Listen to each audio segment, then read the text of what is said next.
If I had known that a single word would change my whole life, I might have said it sooner. But I did not.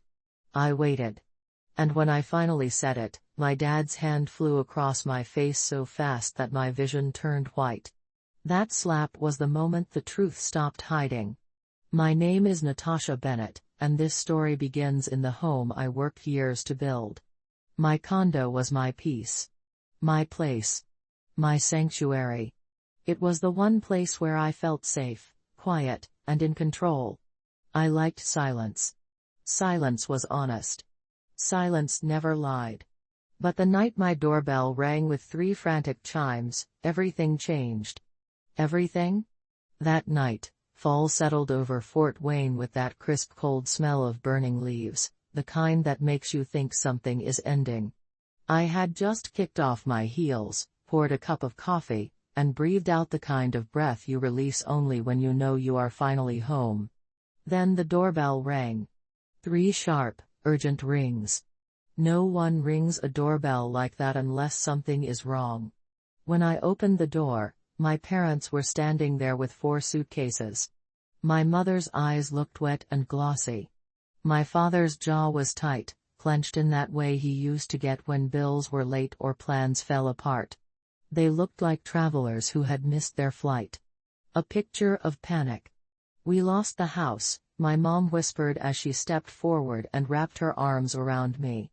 "Bad investments. We have nowhere to go."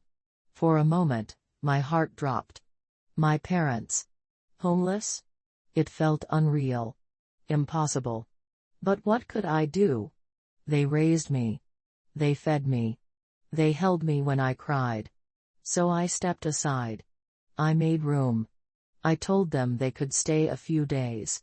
The way my dad exhaled, long, relieved, made something twist in my stomach. Maybe I should have paid attention to that feeling. Maybe I should have listened to that warning. But I didn't. Instead, I watched them settle in as if they had lived there for years. My mom moved through my kitchen like it was her own. She opened my cabinets, rearranged my spices, commented on how I needed better things in my pantry. She hummed softly, too softly, while she worked. My dad dropped onto my couch, remote in hand, flipping through channels like he owned the place.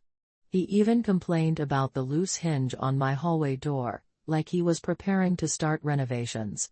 Something felt off. And silence, the thing I loved most, began to feel heavy. By day 3, my condo did not feel like mine anymore. My mother cooked breakfast like it was her Saturday routine. My father scrolled through his phone at the counter, comfortable, settled, unbothered. I sipped my coffee and watched them. I felt like a guest in my own home. "Have you two started looking at rentals?" I asked softly. Mom froze only for a second, but I saw it. "It's only been a few days, honey. Give us time." "You're rushing things," my dad added, not even looking at me. I wasn't rushing. I was asking. But I knew, something was wrong. That afternoon, I stepped onto my balcony and called Adrian, a lawyer friend from college. If anyone could find the truth behind my parents' story, it was him. "Natasha," he said gently, "are you okay?" "No," I whispered. Just check something for me. Please." When I walked back inside, my mom was reorganizing my pantry again. My father had removed the hinge on my hallway door. They looked comfortable. Too comfortable. The next morning, Adrian called, and the second I heard his voice, I knew. "Natasha," he said slowly, "your parents didn't lose their house." My chest tightened. "What do you mean?" "They sold it. Voluntarily. And all the money. All $950,000. Went into a property under your brother Daniel's name." I stopped breathing. They had sold their home. They had given my brother, the golden child, a nearly $1 million house, and then they came to me with suitcases, crying about bad investments. My sanctuary. My home. My quiet life. They had invaded it with lies. I walked inside and looked at them again. My mom sitting at my kitchen table, sorting her skincare bottles like she was setting up in her own bathroom. My dad adjusting my hallway door like he was preparing to live here forever. They had not come here because they needed me. They had come here because they expected me to carry their mistake. The next morning, I said the sentence that started everything. You two need to start looking for another place. My voice was calm. Gentle? But the room froze. Mom blinked. Dad stopped working on the hinge. Their silence was not confusion, it was anger. We are your parents, Mom whispered. Where else are we supposed to go? I swallowed. I'm not your backup plan. Dad's face hardened. We gave Daniel a home because he needed help. You're fine. You've always been fine. That sentence. Those words. They were a wound I'd heard my whole life. You lied to me, I said. You said you lost everything. But you didn't. You gave it away. My dad's eyes snapped up. His shoulders lifted. His whole body changed. We're not leaving, he said. You are, I replied. Today. That was when the air in the room shifted. It thickened. It darkened. I could feel the heat rising off my father's skin. A boundary I had never set before was rising between us, and he wasn't going to let it stand. Say that again, he growled. I breathed in slowly. No. Then it happened. A sudden, violent crack across my face. My head snapped to the side. My cheek burned. My vision flashed white. For a second, the whole room tilted. My father froze, shocked at himself, but not enough to apologize. My mom gasped but did not move toward me. She didn't say my name. She didn't touch me. The silence in the room became a scream. I straightened. Slowly, calmly. My cheek throbbing. Get out of my house. You don't talk to me like that, Dad snarled. I didn't argue. I didn't look away. I dialed 911. Mom gasped. Natasha. Don't do this. He didn't mean.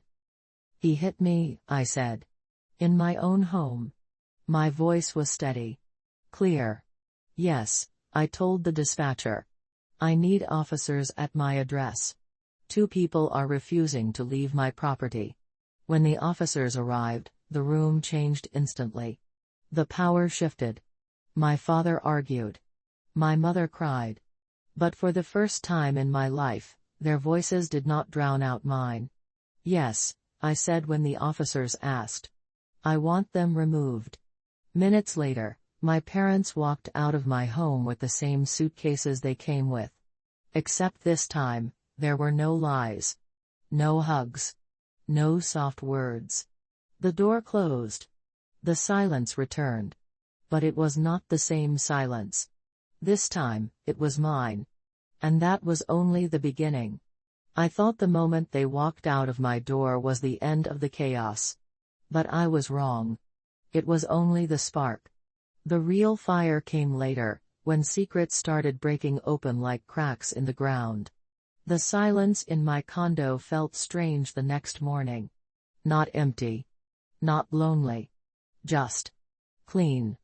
It was the kind of silence that came after a storm, the kind that feels like the air is finally safe again. But inside my chest, something else was moving. A quiet buzzing. A warning. A reminder that a slap does not end a story. A lie does not disappear just because someone is escorted out. 3 days later, I got the first call. It was Marissa, my brother Daniel's girlfriend. Her voice shook the second she said my name. Natasha. Are your parents with you? No, I said softly. They're not. Her breath hitched. He can't do this. He can't shut down like this. I can't. Marissa, wait, what's going on? But the call dropped before she could answer. I stared at my phone, confused, worried, but also angry. Angry that even after everything, something else was breaking. Something else was falling apart. And I knew, deep inside, that Daniel was involved. 2 weeks passed. No calls. No texts. No updates. Not from my parents. Not from Daniel. Not from anyone. I tried to move on. I tried to focus on work. I tried to enjoy the clean quiet of my home. But when my grandmother Evelyn called, everything inside me froze. Her voice was calm, steady, almost too steady. But underneath it, I heard the storm. "You need to come over," she said. "It's time you heard what's going on." I grabbed my keys. I did not argue. I drove straight to her house. Her kitchen smelled like coffee and cinnamon, the same way it always did when I was a child. Sunlight streamed in through the window and landed on her wooden table. But on that table sat 3 rolled-up newspapers. Not yesterday's. Not last week's. These were fresh. "Your parents have been staying here," she said. "Since the night you called the police." I blinked hard. "Here? With you?" She nodded. "They said they needed time to think." I let out a harsh breath. "And what have they been doing?" Evelyn pressed her lips into a thin line. "Arguing. With each other. With Daniel. With themselves. They are unraveling, Natasha. Completely unraveling." My heart sank into my stomach. I felt like a chair had been pulled out from under me. "Why?" I whispered. She slid one of the newspapers toward me. "Because of this."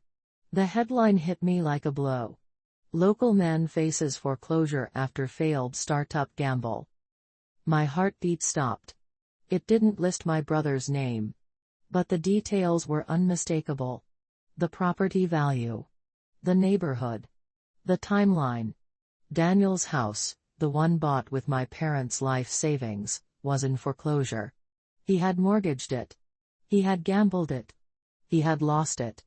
Almost the entire value. I pressed my hand against my chest because I suddenly couldn't breathe. "He mortgaged the house," I whispered. Evelyn nodded. "Almost all of it." "And he lost it?" "Yes," she said. "All of it. Gone in a month. Reckless decisions. Fast investments. No planning. No caution. Of course. That was Daniel. Big dreams, small patience. Charm instead of responsibility. Confidence instead of wisdom. A man who always believed the world owed him greatness. My parents believed him. They always did. They handed him everything. And now the house they bought him was gone." Evelyn touched my hand. "Your parents believed they were helping him. But they had no idea how deep the hole was." I swallowed hard. "What do they want from me now?" "You," she said gently, "are the only stable one. They want you to fix it." Those words hit me like another slap. But not the kind that knocks you down. The kind that wakes you up. Before I could say anything, a car door slammed outside. Evelyn looked toward the window. "That will be them." I turned. My chest tightened. My breath slowed. My heart braced. My mother walked in first. Her eyes were red. Her posture was stiff. My father followed behind her, shoulders slumped, face drawn. He looked small.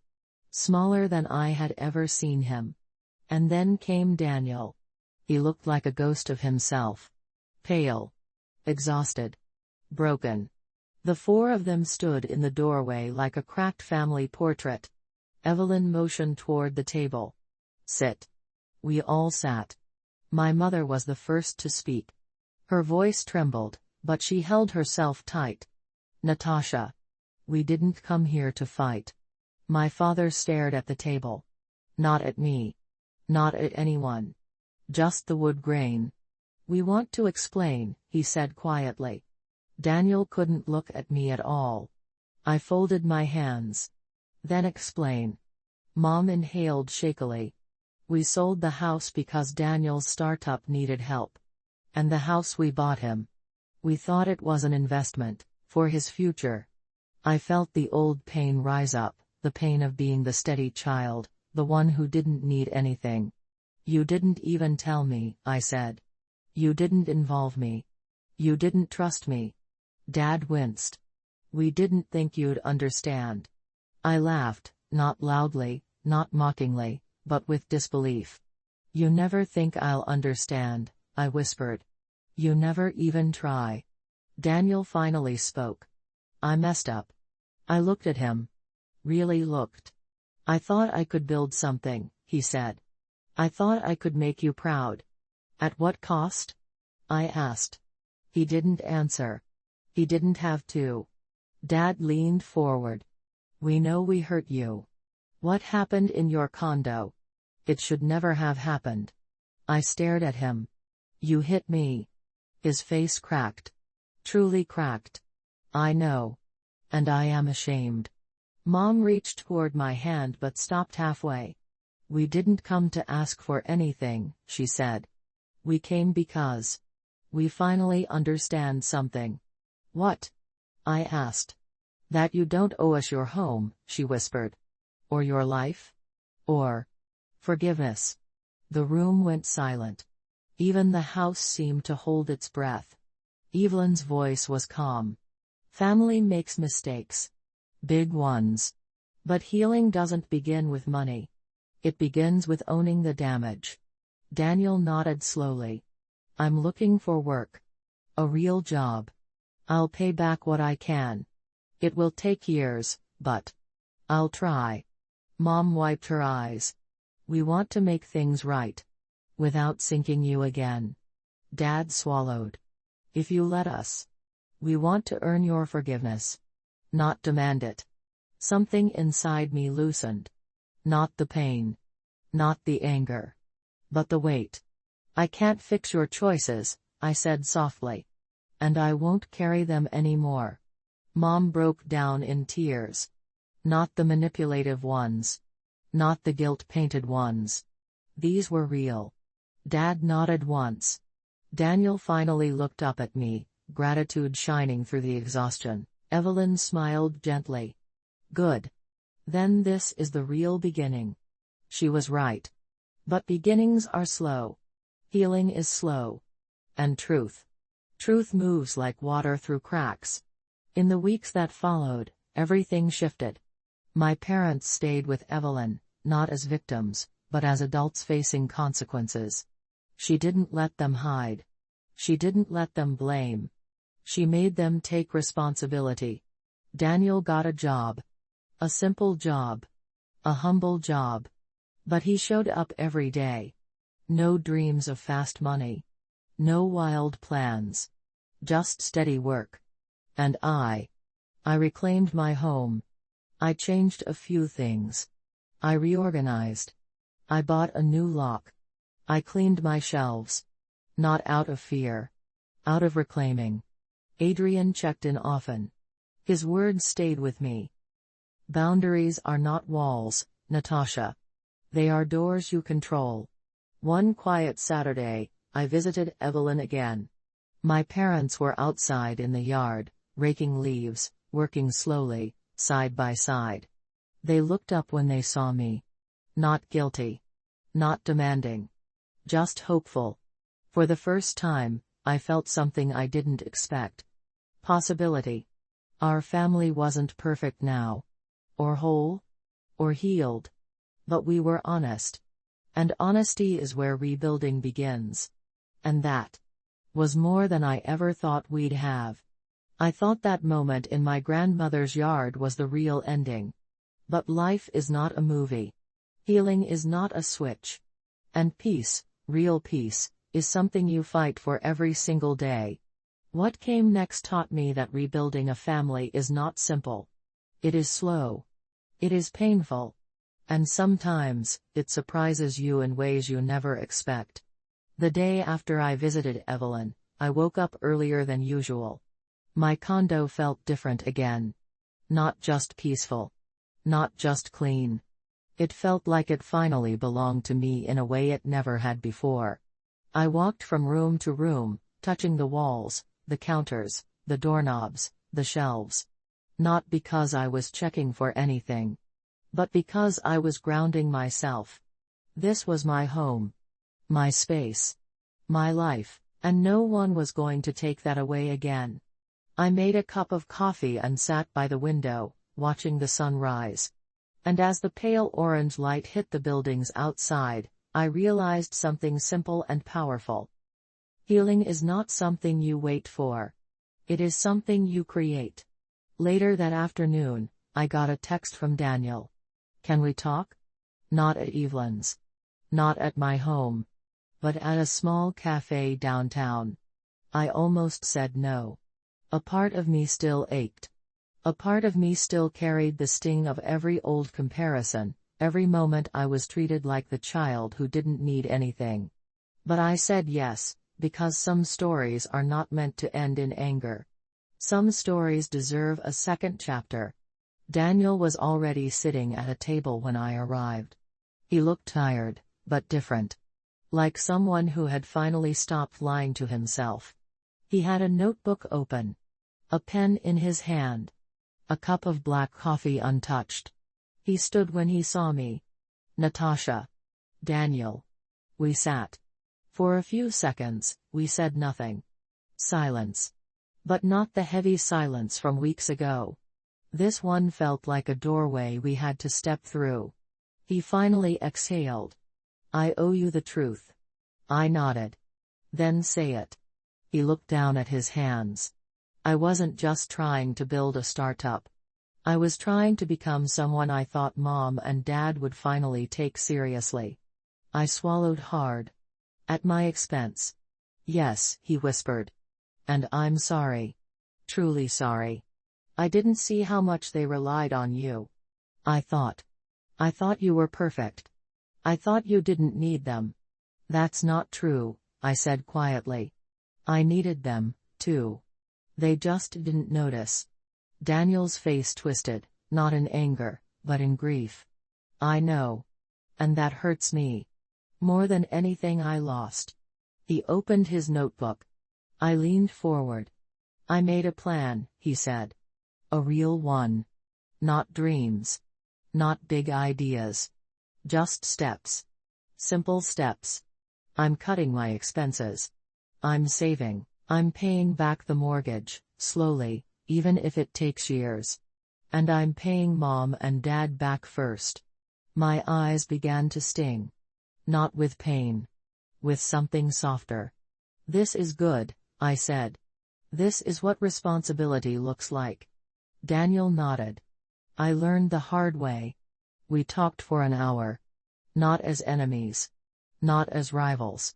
But as siblings, two adults who finally saw each other clearly. When we stood to leave, he hugged me. Not a quick hug. Not a forced one. A real one. The kind you give when you mean it. "Thank you for not giving up on the family," he whispered.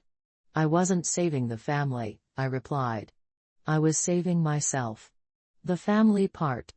That's just happening along the way." He laughed softly. "Fair enough." The next big shift came 2 weeks later. Evelyn invited me for Sunday dinner. I said yes, expecting something simple. But when I walked into her dining room, I saw something that stopped me in my tracks. The table was set. The food was ready. And my parents were there. Not just sitting. Working together. Mom plating dishes. Dad setting out glasses. They looked up when I walked in, and they looked nervous. Not entitled. Not demanding. Nervous. My mother approached me first. Slowly. Carefully. Her voice shook. "Natasha. I know we can't undo what happened. I know we hurt you. I know we used your kindness without seeing the cost. And I know your father." Her voice cracked. She covered her mouth. Dad stepped beside her. His eyes glistened. I had never seen them look like that before. "I will never be able to take back what I did," he said. "But I am asking for a chance to be better. Not for you. For myself." I inhaled slowly. Deeply. "I'm not ready to forget," I said. "But I'm willing to move forward." Mom nodded, tears falling. Dad nodded once, deeply. And Evelyn smiled, that small, proud smile she gave when someone took responsibility for the first time in a long time. Dinner was quiet at first. But then Daniel started talking about his job. My mother shared a childhood story. My father asked me about work. And slowly, the table filled with something it hadn't held in years. Peace. Not perfect peace. Not the kind in movies. But the kind you earn through honesty. After dinner, my father walked me to my car. "Natasha," he said softly, "I'm getting help. I'm talking to someone. About my temper. About my stress. About why I snap." I looked at him. Really looked. "That's good," I said. "That's important." He nodded. "I'm doing it because I want to be a better man. Not because anyone forced me." For the first time, I believed him. The final shift came on a quiet morning months later. I was cleaning my condo, my home, when I found the old newspaper Evelyn gave me. The one about the foreclosure. The one that showed the moment everything fell apart. I held it in my hands. And for the first time, it didn't hurt. It simply reminded me of how far we had come. My parents had moved into a small rental near Evelyn. They were living within their means. They were learning how to budget. Daniel was working steadily, paying down his debts. My relationship with my family was still delicate, but it was honest. And I was free. Free from guilt. Free from carrying everyone else's weight. Free from being the stable one who never needed help. I needed help. I asked for it. I fought for it. And I received it, from myself. Healing takes time. Forgiveness takes courage. Peace takes boundaries. And I finally had all three. I placed the newspaper back into a drawer. I closed it gently. I stood in the center of my living room, my space, my sanctuary, and I felt something I had never felt before. Light. Real light. Not the glow from the lamp. Not the morning sun through the blinds. A light inside me. A light that said, "This is your life now. Your peace. Your beginning, and this time, it belongs only to you." If any part of my story reached your heart, please share your thoughts in the comments. And if you want to hear more real, emotional stories like this one, please like, subscribe, and hit the bell so you never miss a new video on this channel. Thank you for listening. Thank you for staying. And thank you for being part of this journey with me.